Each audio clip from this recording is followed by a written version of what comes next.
तो कहानी की शुरुआत होती है पैराडाइज आइलैंड के एक शानदार रिजॉर्ट से, जहां केटी नाम की लड़की अपने दोस्तों के साथ छुट्टियां मनाने आई है। वो अपनी दोस्तों के साथ रिजॉर्ट में चेक इन कर रही होती है कि तभी मॉली की नज़र अपनी सौतेली बहन यूज पर पड़ती है, जो अपने दोस्तों के साथ उसी रिजॉर्ट में पहुंची थी।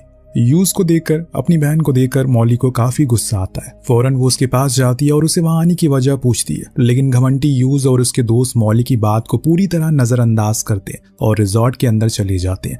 अब अपनी सहेली के इस तरह से मायूस और परेशान देखकर केटी मॉली को समझाती है कि वो इस किस्से को भूल जाए और अपनी छुट्टियों का लुत्फ उठाए। केटी की बात मानकर मॉली खुद को संभालती है। फिर दोनों इस मामले को वहीं खत्म करके आराम करने के लिए कमरे की तरफ बढ़ते हैं। कमरे में पहुंचकर जब केटी अपना सामान सलीके से रख रही थी, तभी अचानक उसे एक खौफनाक आवाज सुनाई देती है। ये आवाज इतनी डरावनी थी, वो कुछ पल के लिए सहम जाती है और बेड पर बैठकर गहरी सोच में डूब जाती है। ठीक उसी समय उसकी दूसरी दोस्त लिली वहां दाखिल होती है। केटी के चेहरे पर खौफ देखकर वो हैरानी से पूछती है, क्या सब कुछ ठीक है? केटी फौरन खुद को संभालती है और बात को टालते हुए कहती है, हाँ वो बिल्कुल ठीक है। लेकिन मासूम केटी इस बात से पूरी तरह बेखबर थी कि इस रिजॉर्ट में कदम रखना ही उसकी जिंदगी की सबसे बड़ी गलती साबित होने वाली है। फिर अगले दिन सब लोग अपने प्लान के मुताबिक एक बोट में सवार होने को तैयार थे। उस बोट का मालिक ड्यूक नाम का एक शख्स था, जो इस इलाके और यहाँ के समुद्री रास्तों से अच्छी तरह वाकिफ था। अब सभी लोग बोट पर सवार होते हैं तो ड्यूक उन्हें इंडोनेशिया के खूबसूरत आइलैंड की तरफ लेकर निकलता है। इस सफर में केटी के दोस्तों के अलावा यूज के ग्रुप के कुछ दोस्त भी थे, उनके शामिल हो जाते। लेकिन तभी पूरे ग्रुप की नजर दूर चमकते हुए एक आइलैंड पर पड़ती है, जहाँ चट्टानों की बनावट हूबहू एक इंसानी खोपड़ी जैसी दिखाई दे रही थी। एक अजीब गरीब नजारे को देखकर उन सभी के अंदर एक अलग सी उत्सुकता जाग उठती है और ड्यूक से वो जगह चलने की जिद करने लगते हैं। लेकिन ड्यूक इस बात से साफ इनकार करता है। वो उन्हें चेतावनी देते हुए कहता है, वो जगह बेहद खौफनाक और खतरनाक है। वहां आम लोगों के जाने पर सालों से पाबंदी लगी हुई है, मगर इसके बावजूद सब लोग उस पर दबाव बनाने लगते हैं। वो उन्हें किसी भी तरह वहां ले चले। ड्यूक अपनी बात पर अड़ा रहता है, लेकिन जब युवाओं की जिद हद से बढ़ जाती है तो वो एक समझौते के तौर पर कहता है, मैं तुम्हें उस आइलैंड की जमीन पर तो नहीं ले जा सकता, लेकिन हाँ, तुम उस जगह के आसपास समुद्र में डाइविंग जरूर कर सकते। ये सुनते सभी लोग खुशी मनाने लगते हैं और ड्यूक अपनी बोट को उसी तरफ मोड़ लेता है। अब यहाँ पहुंचकर पूरा ग्रुप समुद्र के नीले पानी में डाइव लगा देता है। शुरुआत में वो सभी समुद्र की इस असरदार खूबसूरती को निहारते हैं। कुछ दूर तक सुकून से तैरते हुए पानी के नीचे इस हसीन दुनिया का मजा उठाते हैं। फिर कुछ मिनट के बाद बाकी लोग वापस से बोट पर लौट आते हैं, लेकिन केटी समुद्र की लहरों के बीच वहीं रुकी रहती है। तभी अचानक पानी में तैरती हुई एक इंसानी खोपड़ी केटी के सामने आती है। ये भयानक नजारा देखकर वो डर के मारे पीछे हटने लगती है, लेकिन जैसे ही उसकी नजर नीचे जाती है उसकी सांसें थम जाती है, क्योंकि समुद्र के निचले स्तर पर इंसानों की हड्डियों का पूरा ढेर बिखरा पड़ा था, मानो वहां मौत की कोई पुरानी वादी छुपी हो। उधर बोट पर मौजूद सभी लोग गहरी फिक्र में डूब चुके थे, क्योंकि काफी देर गुजर जाने के बाद भी केटी अब तक वापस नहीं आई थी। ये देखकर काई नाम का लड़का बुरी तरह से बेचैन उठता, क्योंकि उसे केटी से एक तरफा मोहब्बत थी और केटी के वापस ना आने पर उसका दिल तेजी से धड़कने लगता है। इसीलिए वो बिना एक पल गवाए समुद्र में कूद गया और केटी को ढूंढने लगा। ये देखकर ड्यूक भी फौरन पानी में छलांग लगाता है ताकि वो दोनों को सही सलामत वापस ला सके। तभी पानी के अंदर कई की नजर बेहोश हो चुकी केटी पर पड़ती है। ये देखकर वो तेजी से अपनी सहेली की तरफ बढ़ता है, उसे समुद्र की गहराइयों से बाहर निकालता है। अब खुशकिस्मती से खौफनाक मंजर के डर से डूबने के बावजूद भी केटी की जान बच जाती है। इस खौफ के माहौल के बाद पूरा ग्रुप चुपचाप वापस बीच की तरफ रवाना हो जाता है। इसके बाद ड्यूक केटी के ग्रुप के साथ बैठकर बात करता है। वो उन्हें समझाता है कि इस कॉन्टिनेंट के आसपास जितने भी आइलैंड हैं उन सभी की अपनी एक प्राचीन दास्तान है, लेकिन इन सब में से जिस आइलैंड के करीब वो गए थे उसकी दास्तान सबसे ज्यादा खौफनाक है। वो उन्हें बताता है कि करीब 200 साल पहले की कहानियों के मुताबिक एक औरत ने उस स्कल आइलैंड को श्राप दिया था। वजह आज तक किसी को मालूम नहीं है औरत ने ऐसा क्यों किया, लेकिन उसके बाद से ही वो रहने वाला हर एक शख्स रहस्यमयी तरीके से मरने लगा। ठीक उसी तरह जैसे पिछले सालों में जो कोई अपनी जुर्रत से वहां गया वो कभी लौट कर वापस नहीं आया और आज तक उनके जिस्म भी कभी दोबारा नहीं मिले। इसीलिए वो जगह हमेशा हमेशा के लिए टूरिस्ट के लिए बंद कर दी गई। अब ड्यूक जब इस कहानी को सुना रहा था तो यूज का ग्रुप भी वहां मौजूद था। वो सब इस कहानी को सुन रहे थे। तभी उनमें से एक लड़का इस पूरी दास्तान को महज एक अंधविश्वास और मनगढ़ंत कहानी मानता है। ड्यूक का मजाक उड़ाते हुए वो हंसने लगता है। लेकिन ड्यूक उसे फौरन खामोश कराता है और सबको चेतावनी देते हुए कहता है, ये कहानी कोई मजाक नहीं है, बल्कि तुम्हारे लिए एक आखिरी चेतावनी है। तुम लोग दोबारा उस तरफ जाने की जुर्रत मत करना। अब जब ड्यूक वहां से चला जाता है तो वो लड़की कैटी के ग्रुप के चेहरे पर खौफ और घबराहट को देखकर उनका मजाक उड़ाने लगती है, उन्हें डरपोक कहने लगती है। उसकी ये कड़वी बातें सुनकर कई को गुस्सा भड़क उठता है। वो सीधा उस लड़के के सामने आ खड़ा हुआ। अब खुद को निडर साबित करने के लिए, उस सदियों पुराने श्राप को वो झूठा ठहराने के लिए, वो लड़का दोनों ग्रुप्स के बीच एक शर्त रखने का फैसला करता है। शर्त ये थी कि जो भी ग्रुप हारेगा उसे उस खौफनाक स्केल आइलैंड पर पूरी रात गुजारनी होगी। ये सुनते ही माहौल एक अजीब सी खामोशी में बदल गया, लेकिन अपनी इज्जत और हिम्मत रखने के लिए दोनों ग्रुप ये शर्त मंजूर करते हैं। अब शर्त को पूरा करने के लिए वे एक कल्चरल गेम खेलना शुरू करते हैं, जिसमें संगीत की धुन पर बांस के ऊपर से कूदने का चैलेंज था। नियम सीधा था, जिसका भी पैर बांस में फंसा वो ग्रुप हार जाएगा। लेकिन जैसे ही कैटी की बारी आती है, अचानक उसे फिर से वही भयानक रूहानी आवाज सुनाई देती है। उसे होटल के कमरे से सुनाई दे रही थी, लेकिन इस बार ये सिर्फ आवाज नहीं थी, बल्कि एक औरत का दिल दहला देने वाली चीखें थी जो उसके कानों को चीर रही थी। इस खौफनाक मंजर के साए में केटी का संतुलन बिगड़ता है और उसका पैर उसी बांस में फंस जाता है, जिसकी वजह से उसका ग्रुप हार जाता है। अब शर्त के मुताबिक अगले दिन कैटी का ग्रुप एक बोट किराए पर लेता है और यूज के कुछ दोस्तों के साथ स्कल आइलैंड की तरफ रवाना होता है। जैसे जैसे वो उस द्वीप के करीब जाते हैं, वो देखती हैं कि पूरे आइलैंड के ऊपर काले और घने बादलों का एक साया मंडरा रहा है, जिसे देखकर ये सफर और ज्यादा डरावना होने लगता है। लेकिन इसके बावजूद पूरा ग्रुप हिम्मत नहीं हारता और आखिर में उस द्वीप की जमीन पर कदम रख देता है। अब वहां पहुंचकर यूज के ग्रुप के लोग उन्हें यह कहकर वहीं छोड़ जाते हैं कि वो अगले दिन उन्हें वापस लेने आएंगे। इसके बाद पूरा ग्रुप घने जंगल के अंदर दाखिल होता है, लेकिन कुछ दूर जाने पर उन्हें रहस्यों से भरे बैरियर दिखाई देते हैं। ये अजीब गरीब मंजर देखकर कुछ लोग तो डर जाते हैं, लेकिन उनके ग्रुप का डॉन नाम का एक लड़का उस सरहद के करीब जाता है और रहस्यों के छोर पर एक महीन कपड़ा बंधा देखकर वो बिना सोचे समझे उसे खोलने का फैसला करता है। ये बात डॉन उस टूटी हुई सरहद को पार करके अंदर चला गया और इसके बाद वो टूटी हुई सरहद को पार करके अंदर चला गया।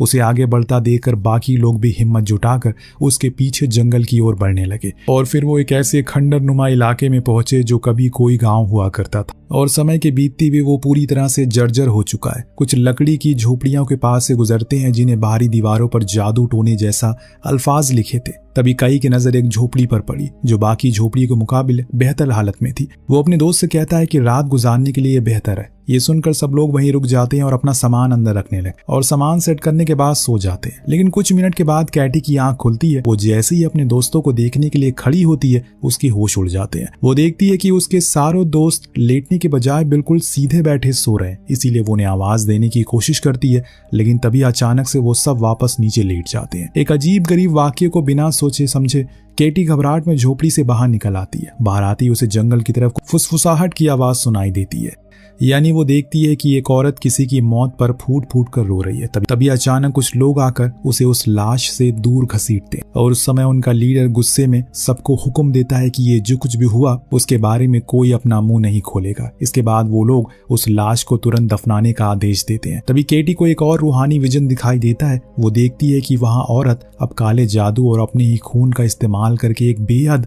भयानक और काला तंत्र मंत्र कर रही है, जिसके बाद वो पूरे स्कल आइलैंड को एक खौफनाक श्राप देती है। ऐलान करती है जो भी इस द्वीप पर कदम रखेगा उसकी मौत तय है। इस काले जादू की वजह से वो जिन मासूमों की जान लेगी उन्हीं की सांसों से उसकी खुद की जिंदगी अमर हो जाएगी और उसे हमेशा के लिए एक शैतानी ताकत मिल जाएगी। अब जैसे वो तांत्रिक अनुष्ठान खत्म करती है, उस औरत का शरीर अजीब तरह से टूटने मरोड़ने लगता है। वो एक बेहद खौफनाक और डरावनी रूह में तब्दील हो जाती है। ये खौफनाक मंजर देखते ही कैटी की अचानक आंख खुल जाती है। वो बुरी तरह हांफते हुए होश में आती है। तब उसे समझ में आता है कि ये सिर्फ एक डरावना सपना था। अब सुबह हो चुकी है, इसीलिए वो और उसके सारे दोस्त बोट का इंतजार करने के लिए एक बीच की तरफ जाने की तैयारी करते हैं। वहां पहुंचकर वो सब काफी देर तक तट पर खड़े होकर रास्ता ताकते हैं, लेकिन उन्हें लेने आने वाली बोट दूर दूर तक उन्हें कहीं दिखाई नहीं दे रही है। फिर कई घंटे बीत जाते हैं मगर पूरा ग्रुप वहीं फंसा रहता है। उन्हें बचाने कोई नहीं आता। धीरे धीरे सबको लगने लगता है कि शायद उनके साथ कोई भद्दा मजाक किया गया है। अब उन्हें एहसास हो जाता है कि उन्हें एक और रात इसी मनहूस टापू पर बितानी होगी। ये सोचकर पूरा ग्रुप मजबूरन वापस उसी झोपड़ी की तरफ लौट पड़ता है। दूसरी तरफ रिजॉर्ट के मुख्य तट पर वो लड़का जिसने कैटी के ग्रुप को लेने जाना था, वो उनके साथ किए गए एक मजाक पर मन ही मन मुस्कुरा रहा था। वो हंसते हुए वहां मौजूद लोगों से कहता है वो उन डरपोक बुजदिलों को कल सुबह लेने जाएगा। ठीक उसी समय ड्यूक उनके मुंह पर यह संदिग्ध बात सुन लेता है और फौरन उनके पास जाकर कड़क आवाज में पूछता है बाकी लोग कहाँ हैं। जब वो उसे बताते हैं कि बाकी लोग अभी भी उसी आइलैंड पर है तो उसके चेहरे से रंग उड़ जाता है। वो घबरा कर तुरंत उन युवाओं को फोन लगाने की कोशिश करता है, लेकिन द्वीप पर नेटवर्क ना होने की वजह से फोन नहीं लगता और इसीलिए घबरा कर वो एक वॉइस मैसेज छोड़ देता है। इधर स्कल आइलैंड पर एक बार फिर रात का सन्नाटा पसरा और वो सब वापस से उसी खंडर गांव में आ चुके हैं। फिर सब लोग सो जाते हैं, तभी डॉन चुपके से मौली को जगाता है, उसे अपने साथ झोपड़ी से बाहर ले जाता है। वहां से कुछ दूर जाकर दोनों एक साथ खूबसूरत लम्हे को बिताते हैं। अब वो एक दूसरे में इस कदर खोए हुए थे, उन्हें अपने आसपास किसी चीज का ध्यान ही नहीं था। तभी अचानक उनका पैर पास में मौजूद एक पत्थर से टकराता है और देखते ही देखते वो स्मारक जमीन पर गिर पड़ता है। उस स्मारक के गिरते ही टापू की एक अंधेरी गुफा में सोया हुआ एक भयानक दरिंदा होश में आकर अपनी नींद से जाग उठता है। उसे दांत बेहद नुकीले थे, उसकी बनावट किसी इंसान की तरह, लेकिन उसका रूप किसी शैतान की तरह था। उधर केटी को सपने में एक और भयानक विजन दिखाई देता है कि गांव के शमन मास्टर और वहां के लोग उस विधवा औरत को एक खूंखार दरिंदे के रूप में अपनी तरफ बढ़ते हुए देख रहे हैं। इसके बाद वो चीते की रफ्तार से ग्रामीण पर झपट्टा मारती है और इंसानी समझ से परे जादुई ताकत और नुकीले नाखूनों से एक एक करके सबको मौत के घाट उतारती है। वेल, ये भयानक मंजर देखकर कैटी बुरी तरह फिर घबराती है। तभी सपने में वो दरिंदा सीधे कैटी की तरफ देखता है, जिसे डरकर कैटी पीछे हटती है और हड़बड़ाकर बेड से जा टकराती है, जिसकी वजह से बेड की आंख खुल जाती है और कैटी वापस हकीकत में लौट आती है। तभी कैटी बेड के सामने कन्फेस करती है कि इस जगह पर कोई बहुत ही बड़ी आसुरी ताकत है, उन्हें फौरन यहाँ से निकलना होगा। ये सुनकर बेड हैरान हो जाता है, पूछता है कि वो ऐसी बातें क्यों कर रही है, लेकिन इससे पहले कि कैटी उसे कुछ समझा पाती तभी मौली चीखते हुए झोपड़ी में लौट आती है। घबराहट में वो बाकी लोग को बताने लगती है डॉन को किसी अनदेखी ताकत ने अपने साथ खींच लिया है। ये सुनते ही वहां मौजूद सभी लोग के होश उड़ते हैं। बिना वक्त गवाए वो उसे ढूंढने के लिए जंगल की तरफ भागे। वे अलग अलग टुकड़ियों में बट जाते हैं और जंगल के और गहरे इलाके में जाने लगते हैं, लेकिन काफी मुशक्कत के बाद भी डॉन का कुछ पता नहीं चला। तो कैटी सबको समझाती है अभी रात में अंधेरे में भटकना ठीक नहीं है, इसीलिए वो सब वापस झोपड़ी में चलते हैं। जैसे ही सुबह होगी वो फिर उसे ढूंढने निकलेंगे। वेल, तभी सीन शिफ्ट होता है और अगले मंजर में डॉन एक पत्थर की वेदी से बंधा हुआ दिखाई देता है। वो डर के मारे कांप रहा था।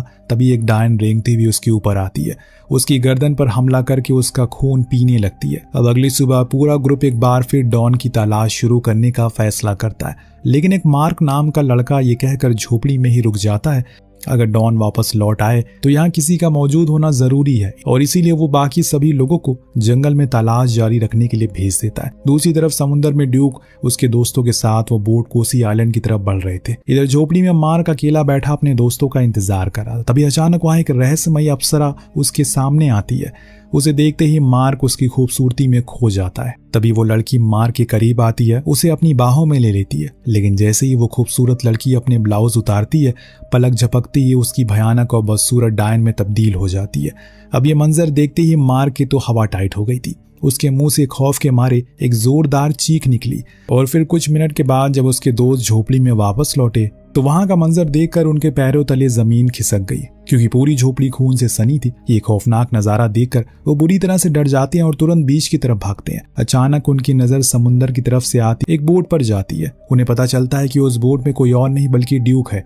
अब ये देखकर उन्हें लगने लगता है कि शायद वो इस मनहूस टापू से बच निकलेंगे, लेकिन जैसे ही वो बोट आइलैंड के किनारे पहुंचने वाली होती है उसमें एक जबरदस्त धमाका होता है। बोट पर सवार ड्यूक और यूज के दोस्तों की मौके पर मौत हो जाती है। इस हादसे को देखकर कैटी और उसका ग्रुप पूरी तरह से टूट जाता है। वो वहीं बैठकर रोने लगते हैं, लेकिन उनके पास ज्यादा देर तक मातम मनाने का वक्त नहीं है। उन्हें अभी जंगल में फंसे अपने बाकी दोस्तों का पता लगाना है, इसीलिए एक बार फिर से जंगल की तरफ निकल पड़ते हैं। तलाश करते करते वो उस जगह पहुंच जाते हैं जहां डॉन पर हमला हुआ था।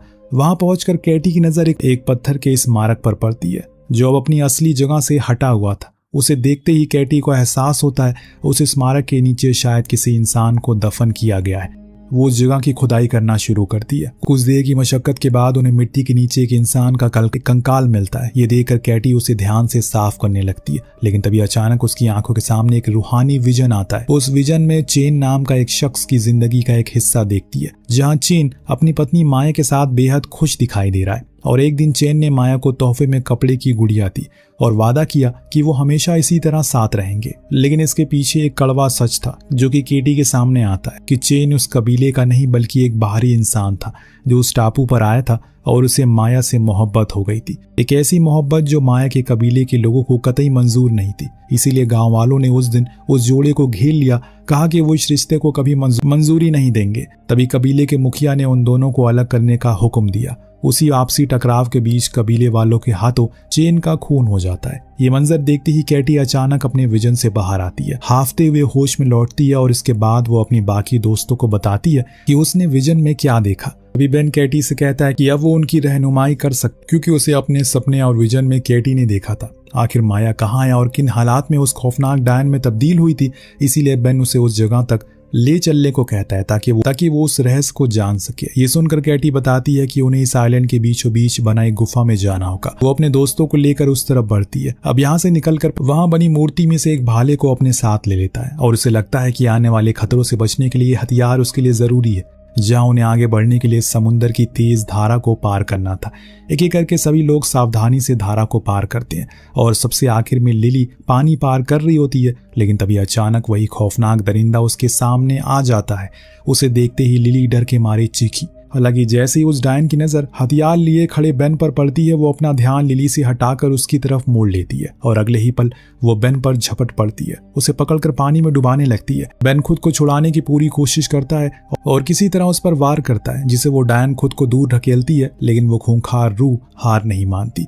लिली को खींचकर पानी की गहराई में ले जाती है और ये देखकर कई और बेन पानी के अंदर उसे ढूंढने की बहुत कोशिश करते हैं, लेकिन वो लिली को उनकी पहुंच से बहुत दूर ले जाती है। अब रात का सन्नाटा चारों तरफ पसरा था। अपनी हिफाजत के लिए कई एक अस्थायी भाला तैयार करते हैं। इसके बाद सब लोग थोड़ी देर आराम करने की कोशिश करते हैं, लेकिन तभी अचानक मौली की नजर अपने ठीक सामने खड़ी उस खौफनाक डायन पर पड़ती है। उसे देखते ही वो बुरी तरह घबराती है और हड़बड़ाहट में टेंट को अपने ऊपर गिरा लेती है। ये देखकर कई फुर्ती से खड़ा होता है, बाकी दोनों के साथ मिलकर टेंट हटाने लगता है। लेकिन जैसे ही वो टेंट को हटाता है, वहां का मंजर देखकर उसके भी होश उड़ जाते हैं, क्योंकि वो शैतानी ताकत मौली को अपने साथ घसीटते हुए अंधेरे जंगल की तरफ ले जा रही थी। अब ये दहशत के बाद पूरा ग्रुप सो नहीं पाता और सुबह होने तक लगातार चलता रहता है। कई किलोमीटर आगे बढ़ने के बाद वो रुकने के लिए कहते हैं। तभी उनकी नजर सामने दिखाई दे रहे एक विशाल गुफा के दरवाजे पर पड़ती है। दूसरी तरफ जब मौली की आंख खुलती है, वो खुद को उस खूंखार और भयानक दरिंदे के सामने पाती है। इधर कैटी और उसके दोस्त जैसे ही गुफा के अंदर दाखिल होते हैं, उन्हें मौली की चीखें सुनाई देती है। ये सुनकर वो तेजी से दौड़ते हुए वेदी के पास पहुंचते हैं, जहां वो डायन को मौली की जान लेते हुए देखते हैं। अब अपने दोस्त को इस हाल में देखकर उनका गुस्सा भड़क उठता है। वो शैतानी रूह पर टूट पड़ते हैं, लेकिन उनकी इंसानी ताकत उस डायन की जादुई ताकत के आगे कुछ नहीं थी। हालांकि उनके पास एक ऐसा हथियार था जो शैतानी ताकत का मुकाबला कर सकता था। वो था बेन के हाथ में मौजूद जादुई भाला। दरअसल उसकी नोक पर सदियों पहले उस शमन के खून की कुर्बानी दी गई थी, जिसकी वजह से उसमें एक रहस्यमयी और अलौकिक शक्ति आ गई थी। अब जैसे ही वो भाला डायन को छूता है, उसकी त्वचा जलने लगती है और वो दर्द से तड़पने लगती है। ये देखकर सबको यकीन हो जाता है कि हथियार उसकी ताकत को कमजोर कर रहा है। उसी दौरान कैटी को फिर से अपने दिमाग में एक और रहस्यमयी आवाज आती है। ऐसा लगता है मानो कोई अदृश्य ताकत उसे किसी खास जगह की तरफ बुला रही है। उन आवाजों का पीछा करते हुए वो गुफा के कोने तक पहुंचती है, जहां उसकी नजर एक पुराने बक्से पर पड़ती है। जैसे ही वो बक्सा खोलती है, उसे उसके अंदर कपड़े का वही गुड़िया मिलती है जो चैन ने कभी माया को तोहफे के तौर पर दी थी। तभी डायन की नजर उस गुड़िया पर पड़ी। अपनी सबसे कीमती निशानी को कैटी के हाथों में देकर उसका चेहरे पर गुस्सा आ गया। लेकिन इससे पहले वो कैटी को कोई नुकसान पहुंचाए, बेन और काई मिलकर डायन को दबोच लेते हैं और उसे जख्मी करते हैं। इस डायन को कुछ पल के लिए रुक जाती है और यही मौका कैटी के लिए सबसे अहम साबित होता है। वो बिना एक पल गवाए गुड़िया को कसकर पकड़ती है और पूरी ताकत से जंगल की सरहद की तरफ भाग खड़ी होती है। लेकिन इधर ये दोनों उस शैतान का मुकाबला नहीं कर पाते। कुछ ही पलों बाद दरिंदे अपने नुकीले नाखूनों से कई को लहूलुहान कर देते हैं और बेन पर भी एक जानलेवा हमला होता है, जिसे दोनों वहीं दम तोड़ देते हैं। अब कैटी अपने दोस्तों को खोने के गम में तड़पती है। जंगल में वो भागे जा रही थी और तभी अचानक वो उस जोड़े के एक खंडर बन चुके घर के पास पहुंचती है। वहां एक और रूहानी विजन उसे दिखाई देता है। वहां खुद को उसी दिन में पाती है जब चेन ने माया को वो गुड़िया दी थी। वो गुड़िया सिर्फ उसकी मोहब्बत की निशानी नहीं थी, बल्कि उनके आने वाले बच्चों के लिए एक तोहफा भी था। अब उसी लम्हे कैटी को एक खौफनाक सच जाहिर होता है। उस कबीले ने सिर्फ एक अधूरी मोहब्बत को तबाह नहीं किया, बल्कि एक मासूम की जान भी ली। यानी जब कबीले वालों ने उस जोड़ों पर हमला किया तो उन्होंने माया को जबरन एक जहरीला लिक्विड पिलाया जिससे कि उसके पेट में पल रहा बच्चा मर जाए, और इस जुल्म के कारण माया ने अपना बच्चा खो दिया। तभी अचानक केटी हकीकत में लौटती है और देखती है कि उस डायन ने उसे दबोच रखा है। लेकिन इससे पहले कि वो कोई वार कर पाती, केटी माया के दर्द और उसके खोए हुए प्यार और अधूरी दास्तान के अल्फाज बयां करने लगती है। वो उसे चैन की याद दिलाती है और बताती है कि उसने उसके अतीत का पूरा सच देख लिया है। केटी के मुंह से अपनी जिंदगी की कहानी सुनकर डायन पूरी तरह से स्तब्ध हो जाती है। तभी केटी उसे नफरत और दर्द और इंतकाम के सिलसिले को हमेशा के लिए खत्म करने की गुजारिश करती है। वो कहती है कि अब वक्त आ गया है, माया अपने अतीत को छोड़कर सुकून में चली जाए। लेकिन अगले ही पल माया केटी को पास वाली पानी की झील में ढकेल देती है। फिर वो किसी पर हमला करने के बजाय शांति से खड़ी रह जाती है। अब यहाँ मानो उसके अंदर बरसों से जल रही नफरत बुझ चुकी है। इसके बाद माया अपनी बेचैन रूह को आजाद कर देती है, खुद को पूरी तरह से उस रूहानी दुनिया के हवाले कर देती है, जहाँ शायद उसे वो सुकून मिलने वाला था जिसे उसे सदियों से तलाश थी। लेकिन तब कुछ पलक झपकते हैं, अतीत में बदल जाता है। केटी खुद को ड्यूक की उसी बोट पर पाती है जहां सब कुछ बिल्कुल वैसा ही था जैसा शुरुआत में था। तब केटी को एहसास होता है कि ये सब कुछ कोई हकीकत नहीं, बल्कि समुंदर में डूबने के दौरान उसकी आंखों के सामने एक आया खौफनाक विजन था। और इसी के साथ ये कहानी यहीं खत्म होती है। आपको कहानी कैसी लगी हमें कमेंट करके जरूर बताएगा। मिलते हैं अगले वीडियो में। Thank you so much watching. Peace out.